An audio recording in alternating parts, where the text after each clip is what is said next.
So there are ways that we can do from the insurance company to say, guess what? Your participation in this will help you do your job a little bit better. And that is the direction that insurance companies are going right now.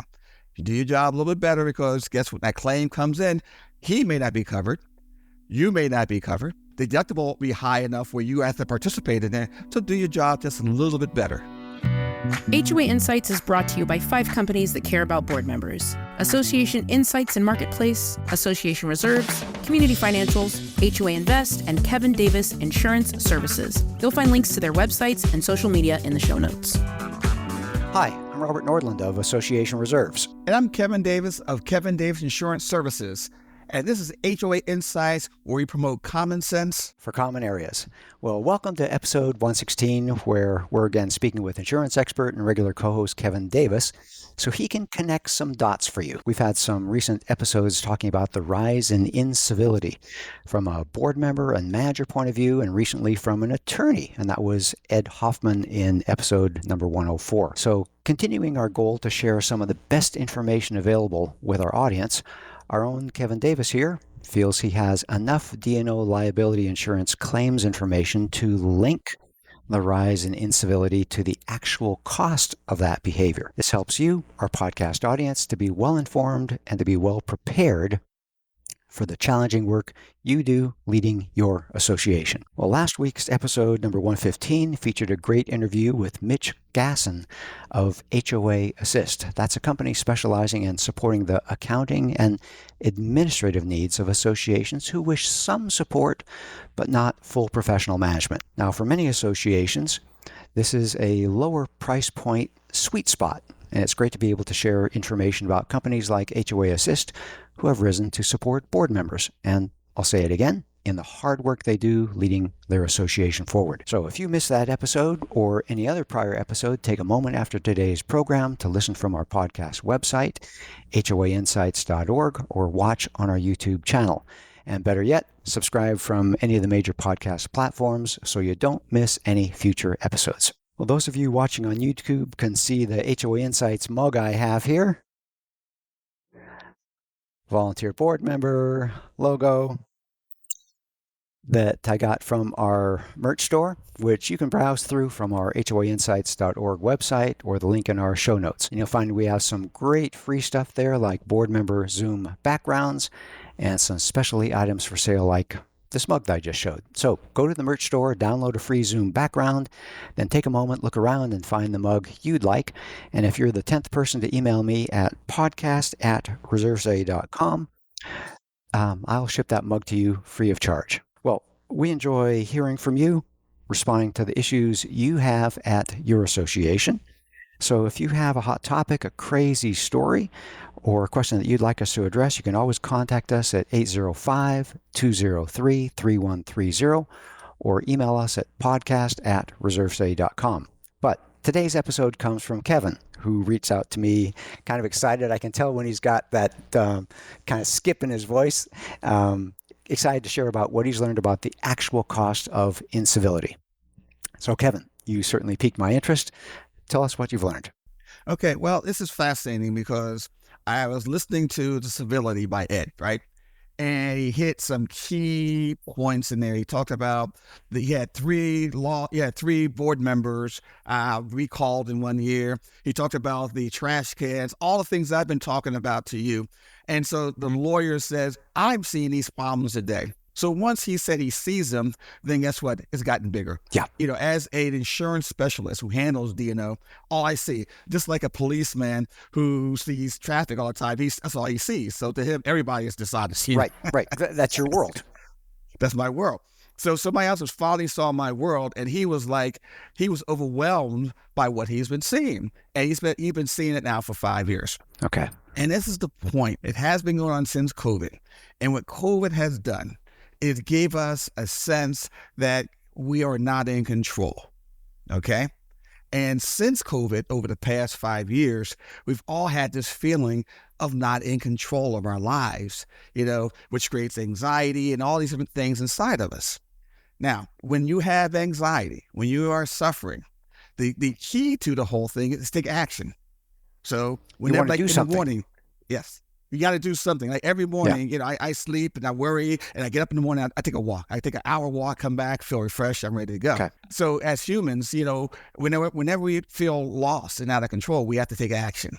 In the community association world, action means I got to jump in there and do something, Okay. Stir up the pot. Creates the problem. Stir up the pot. And that's what created the problem in the past 5 years. That's what he missed. Number one thing that he missed was the fact that everybody who lives in community association, not everybody, but people who live in community association has that feeling of, out of control because of society and COVID, everything like that. And so what they're doing now is saying to the boards, guess what? What do you mean, I can't have a pet? Or what do you mean I can't do this? And who do you think you are? And tell me about the documents. And so now they went from that level, and now all of a sudden, boom, they created this massive internal struggle and that's where it all comes from. Okay, well, I'm just thinking about community associations in general, and it's built on the understanding and expectation that there's going to be volunteer board members who put in the work, put in the hours to lead the association. And almost by definition, except in very tiny associations, the people being led, there's going to be more of them than the people leading. In a 50-unit association, 100-unit association, you got, 45 people or 95 people that are following, and they're the ones that are anxious. So if you're a board member and you're feeling the heavy burden, then go out, take a walk. But or call your attorney or call your manager, call your other board members, figure things out. What do we need to do to help our association? But I can see that the majority of owners are wondering, okay, what can I do? Yeah. Does it really say that in the governing documents? Exactly. And they turn to attorney Google and things like that, and they're wondering. And that's how. Remember, we talked. We said that the board has a responsibility to enforce the rules, maintain the association, and collect assessments. And that's what they've done forever. But now, what happens is because of that heightened expectation, because I need to take action as a unit owner. Guess what? I don't believe you have the authority to pass that special assessment, because special assessment is what? Special. And you just did it 6 months ago. Who do you think you are? And guess what? Those trash cans. Ed mentioned the trash cans. And the one thing is that if people see trash cans for more than 48 hours and they got to be in there, they have to take action. And that's the problem. You got to take action, and you feel like you have some sense of control. Yeah. I'm thinking back. Do you remember an episode we did with George Nowak long ago? Yes. And the thing that surprised me in that, he was talking about how it's impossible to be perfect as a board member. And I was wondering about that. I want board members to strive to get it all right, but just the nature of being human is you're going to get something wrong. You're going to get a notification late for the next board meeting. You're going to, the trash company is going to move collections from 2 o'clock or Tuesday to Wednesday. And all of a sudden it's upsetting the entire apple cart. And you had nothing to do with that as a board member. It's outside circumstances. And so people are, as you say, uneasy or more uneasy than they were a few years ago. And we're struggling to hold on to, okay, what can I hold on to? And what did we learn when we were kids? The only thing that's constant is change. And sometimes that is somewhere between medium and very unsettling. I mean, just think about before COVID, right? We come home, we get up in the morning, go to work, come home 4 or 5 o'clock, we have dinner, watch a little TV. But now at 2 o'clock in the afternoon, we're sitting at our desk, we're hearing pickleball outside, somebody smoking up under my window that shouldn't be smoking. The dog is barking because they have a COVID pet that they at work. These are the things now that we're looking at in community associations that we haven't experienced before. And as a result, we're heightened, and then we're anxious, and anxious means we got to take action. Okay. With all this, now you're in the D&O industry. My kind of understanding has been that don't most associations have D&O insurance, or is it all associations? Right now and today, they all have it. Now, let's talk a little bit about what D&O is. We talk about it's directors and officers liability and insurance. You have a liability policy if you get into an accident in your car. So you got bodily injury if you hurt somebody, and property damage if you have damage to your car. Got it. Well, what you have in the community association is D&O protects you against decisions that you've made or decisions you didn't make. So that's what you're talking about. So is that you as a board member, you have to make decisions. Okay. That's your entire job. That's your entire job. And it's usually about the three things I mentioned, enforcing the documents, maintaining and collecting dollars. Those are your three main jobs. Okay. Now, if you don't do it, or the perception if you don't do it, guess what happens? Or you get the sued. perception you've done it wrong. You did it wrong. Yeah. Now, historically, that's been what it was. And it used to be something really serious. Like all of a sudden, wait a minute, I looked at the budget and the budget is not done well. And, the CPA missed some numbers. Or there's a theft there. Or guess what? The rules you have are outdated. We need to update the rules, Or you didn't count the ballots in front of witnesses or something. Yeah. But today it's all perception. I perceive that you haven't done it. I perceive that, my dog I have, even though you're not allowed pets in your community, I have a letter from my doctor says I need to have a pet. And then the board members, what they'll do is they start heightening themselves up to it. So you see lack of civility on their side too by saying, I don't care, we get rid of it anyway. And that's their problem on their side. Yeah. And you've talked about that elevating the temperature you start getting into conflict, and then all of a sudden the community aspect of us being at happy villas, all of a sudden it turns into argument villas and tense villas. And it goes back to Ed. It was so important because his tone was more like he was surprised by all this. He said, after all these years I've been in it, I'd never seen anything like this before. And for me, I've been seeing it, it's every day to me. So it's like, it's the first time he's seen it. So, and it goes back to the simple thing is that as board members, we have to make decisions which is in the best interest of the community association. We have to act. We have that fiduciary responsibility.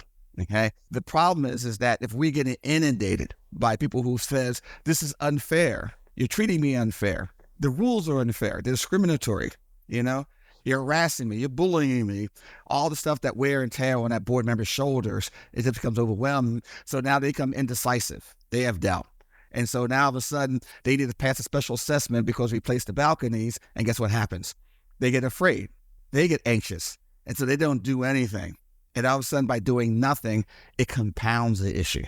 We've talked about the 4 C's, the aspects of a board member, and I think we need to add confidence in there, because when you're leading with confidence, then people say, they must know what they're doing.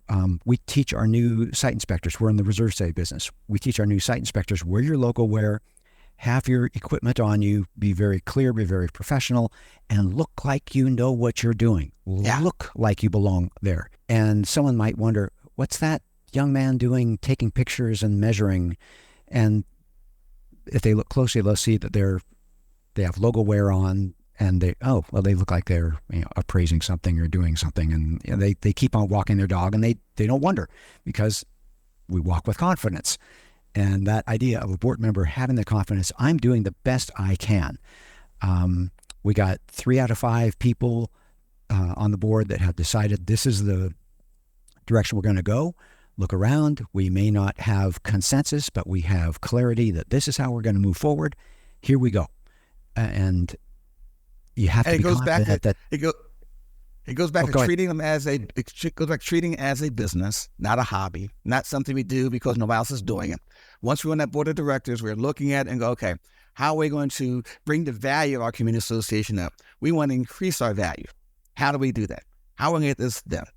Okay. And if you go into that direction, now you have the confidence because you have a message. You have a reason for existing, as opposed to, well, nobody else is here but me, and I'm the last one, and I'm not here. Well, Kevin, one thing I caught there was that you used the word confidence, and we've talked about caring, we've talked about curiosity, we talked about communication, we talked about courage, and this word confidence really struck a nerve with me that you may not know exactly what's right, you may not have unanimous board, you may be uncertain, but you're together as a board, you're moving forward, and you need to act with confidence. How much does confidence mean to the population at your community when you're trying to move forward successfully? And that's the key. And the way to me you get confidence if you have a mission. Your mission is to increase the value of your association. That's all. We have one mission is to say, right now, the value of my community association should be up 10, 20% higher than the one across the street. So we're going to make sure our association is maintained properly. We're going to make sure we're enforcing the rules correctly, and we make sure we're budgeting the right way. If you do those, you have a confident association. You have people who really walk around that association and feel that they are in charge and they have control. And that's the key thing in this whole conversation, Robert, is that if you have a sense of control, you don't need to take any action. You can walk through there and they can complain and say, guess what? Those rules that you've been trying to enforce in terms of the pool hours or the gym hours, I don't think they're fair. Yes, but guess what? They're consistent, they're uniform. We want consistency in our association. There's nothing more important than that. Well, I don't believe it is so. Guess what? I tell you what, send us a letter, come to our board meeting. We're glad to hear from you.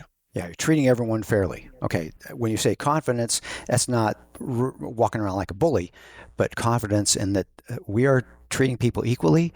We're trying to run this association well, and by golly, things are going smooth here at our association. And that confidence leads to, I would say, community, right? Exactly. Okay. Well, Yes. hey, you tempted me at the very beginning with talking about the cost. You've been able to link the cost. Do we have time to start that one, or do you want to take a quick break at this time? It's time for a break, and we'll come back and talk about the cost. Okay, fantastic. Well, this time it's time to hear from one of our generous sponsors, after which we'll be right back with more Common Sense for Common Areas, and we'll talk about the cost of incivility. Hi, I'm Kevin Davis, the president of Kevin Davis Insurance Services. Our experienced team of underwriters will help you when you get that declination. We provide the voice of reason, someone who will stand by you. Our underwriters bring years of knowledge to our clients that can't be automated by technology or driven by price. As a proud Anwins company, we bring true value to your community association clients. We are your community association insurance experts. And we're back. Well, Kevin, tell us about D&O claims and costs. When we talk about costs and we talk about insurance dollars, this is real dollars amount. What we're talking about is two types of losses. Severity losses. That means you're spending millions and millions of dollars. Okay, then we talk about small losses. Let's talk about the big one first. And I would love to always start with something simple. Robert, you remember the lady that McDonald's poured the hot coffee on, right? Oh, right. Long time ago. Long time ago.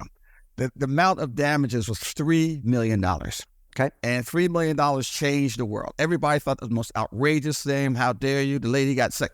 Oh, I can't believe how horrible this. Well, a couple of years ago, Starbucks had the same thing happen for $40 million. All right. So you're talking about awards getting big. Yes.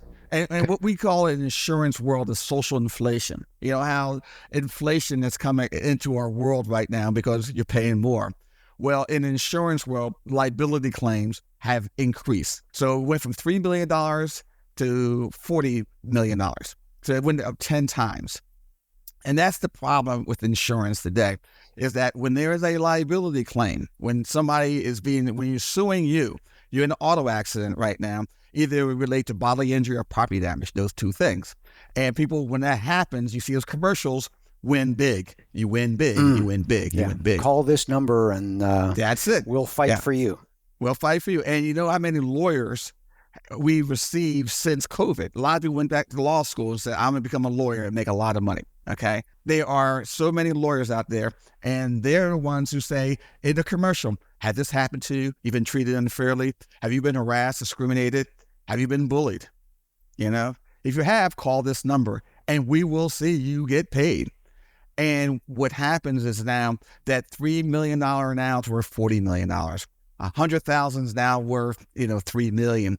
And that's what insurance problem comes into play. We have to decide how much to charge you now, because, you have these jurors in there who loves giving awards out to people who think they've been harmed. And now, not damaged so much, but harmed. They've been harmed, emotionally harmed, physically harmed also.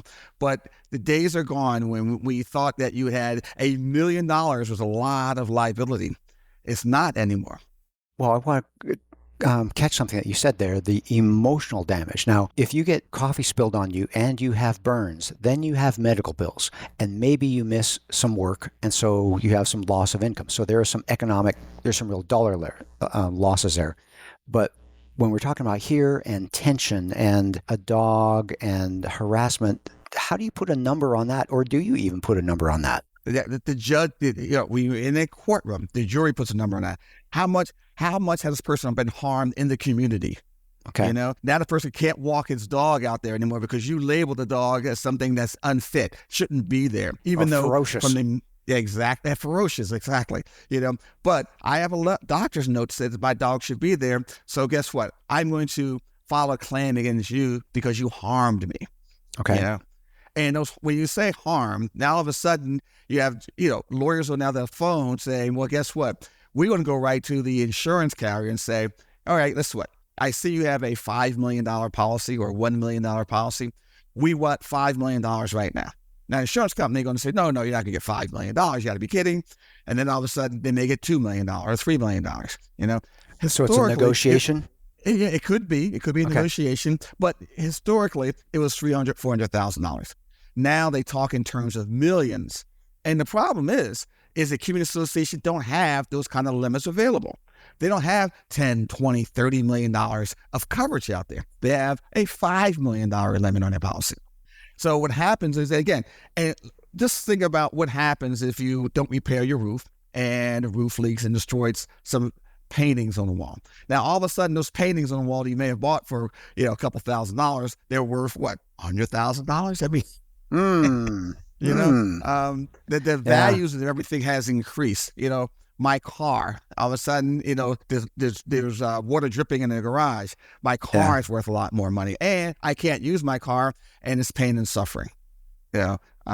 And you live in a community association. You see the news all the time. You see people getting these huge judgments and huge awards. So you pick up one of those lawyers that you see 1-800 call lawyer, and you got them on the phone.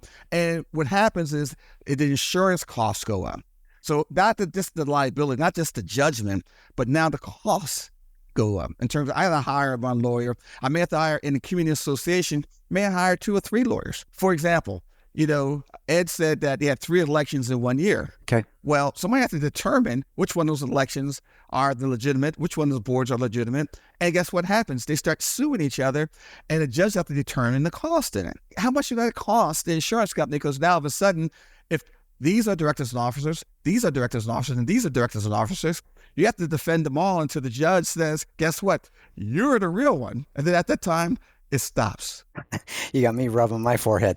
Yes. Okay.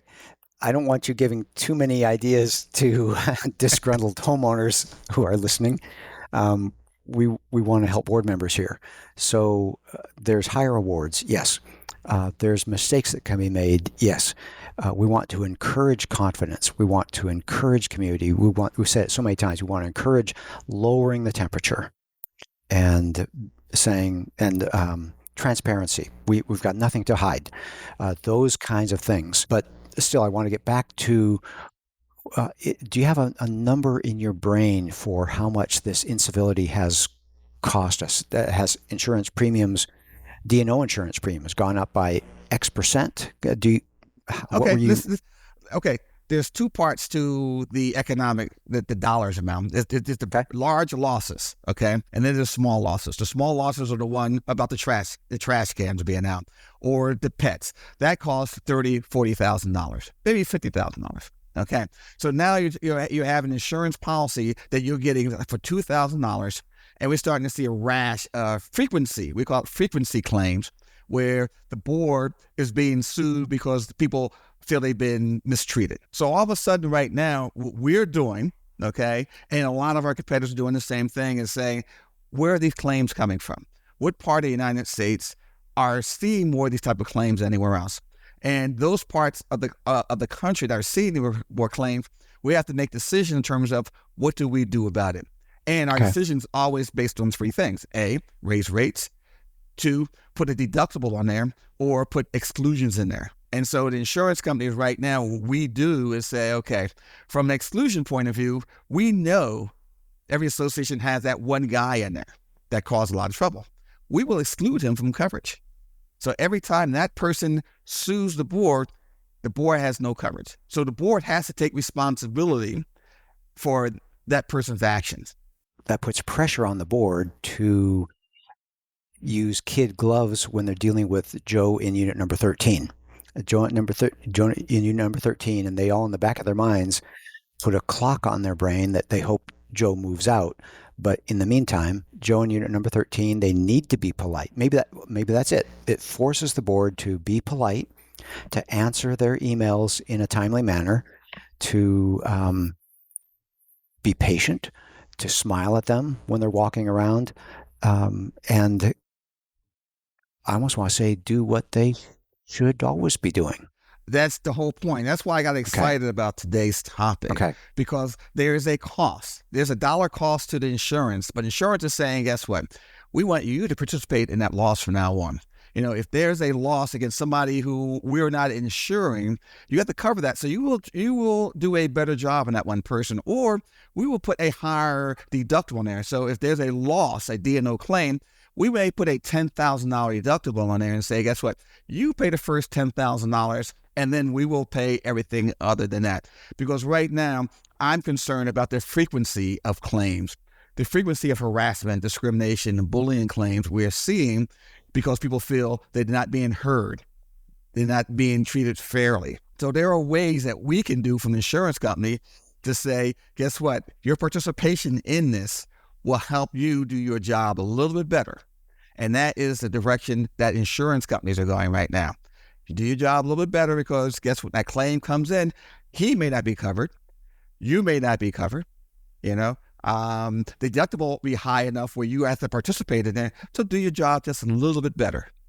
Got it. There's another voice in the back of my head. So many times when I've spoken to you in the past, it's this voice that says insurance is for accidents, not for known things. And you've preached to me that you've got to maintain your property because you don't want to invite a roof leak. You don't want to invite a slip and fall hazard. You don't want to invite a gate being open so the pool presents itself as a hazard. And so if you know Joe in unit number 13 is a known hazard, you need to step up because that's no longer an accident. Joe is just the kind of guy who's, no offense to Joe in unit 13, you're out there, that person just has a hard time with living in community.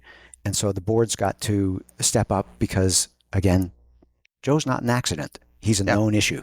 Mm-hmm. And that's what insurance companies are doing across the board now for community associations. Most of the associations out there have water damage claims. The number one type of claims in community associations is water damage. Pipes break, toilets overflow, right? So what we're saying is that, guess what? If you have a claim of that nature, you have a $25,000 deductible. Then now all of a sudden, whoa, wait a minute, that's way too much. That's okay. So now the boards are participating and saying, these are the things we're doing to make sure we don't have water leaks.